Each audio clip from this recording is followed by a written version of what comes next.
কোরবানি পশুর চর্বি ও হাড্ডি ভ্যানে করে কেনা বেচা হয়, এটা জায়েজ কিনা? উত্তর হলো, কোরবানি পশুর কোনো কিছুই মৌলিকভাবে কেনা বেচা করা জায়েজ নয় কোরবানি কর্তার জন্য।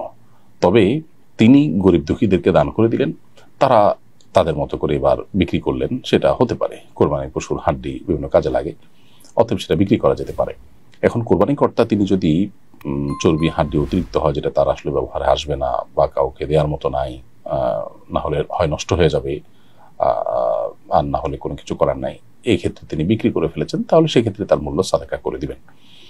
তবে সাধারণ অবস্থাতে হয় নিজে ব্যবহার করবেন, আর নাহলে গরিব দুঃখীকে দান করে দিবেন। মাদ্রাসাগুলো থেকে বা বিভিন্ন লিল্লাহ ফান্ড আছে, লিল্লাহ বোর্ডিং আছে, সে সমস্ত জায়গা থেকে উদ্যোগ নিয়ে এগুলো কালেকশন করে তারা বিক্রি করতে পারেন। কোরবানি কর্তা বিক্রি না করে তারা বিক্রি করাটাই হলো অধিকতর উপযোগী এবং উত্তম। পরিবারের কয়েকজন উপার্জনক্ষম বা সচ্ছল হলে সবার কি কোরবানি দিতে হবে?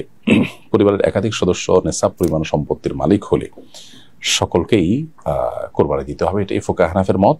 যদিও এ বিষয়ে হাম্বলি ফকি তথা সৌদি আরবের উলামা কেরামের মত ভিন্ন। কোন কোন হাদিসে আছে পুরো পরিবারের উপরে, একটা পরিবারের উপরে একটি উদহিয়া আবশ্যক হয়। সেই হাদিসের উপর ভিত্তি করে তারা বলেন যে একটা ফ্যামিলিতে যিনি মূল কর্তা, যার উপরে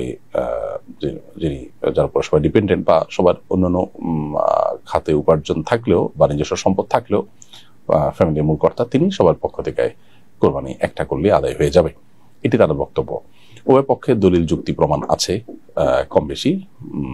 নবী করিম সাল্লাল্লাহু আলাইহি সাল্লামের সময় পরিবার ব্যবস্থাপনা কেমন ছিল, এখন আমাদের পরিবার ব্যবস্থাপনা কেমন, বিশেষ করে এখন একটা পরিবারে, বিশেষ করে আমাদের দেশের বাস্তবতা দেখা যায় যে 4-5 লোক উপার্জনক্ষম সবাই একটা যৌথ পরিবারে থাকে। আরবের এই কালচারটা তখনও ছিল না, এখনো ওরকম নেই। প্রাপ্তবয়স্ক হয়ে গেলে উপার্জন করা শুরু করলে, বিশেষ করে বিবাহ শাদী করে ফেললে আলাদা আলাদা হয়ে যায়।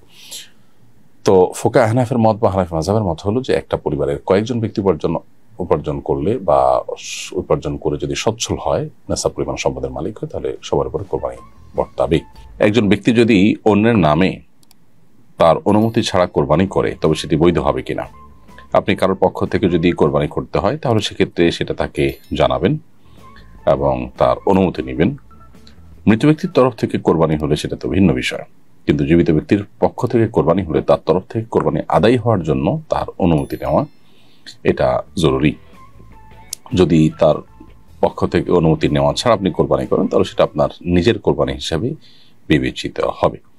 তবে স্ত্রী বা সন্তান তাদের পক্ষ থেকে কোরবানি করলে, পরিবারের সদস্যদের তরফ থেকে কোরবানি করলে, কোরবানি অনুমতি ছাড়া করলেও হয়ে যাবে।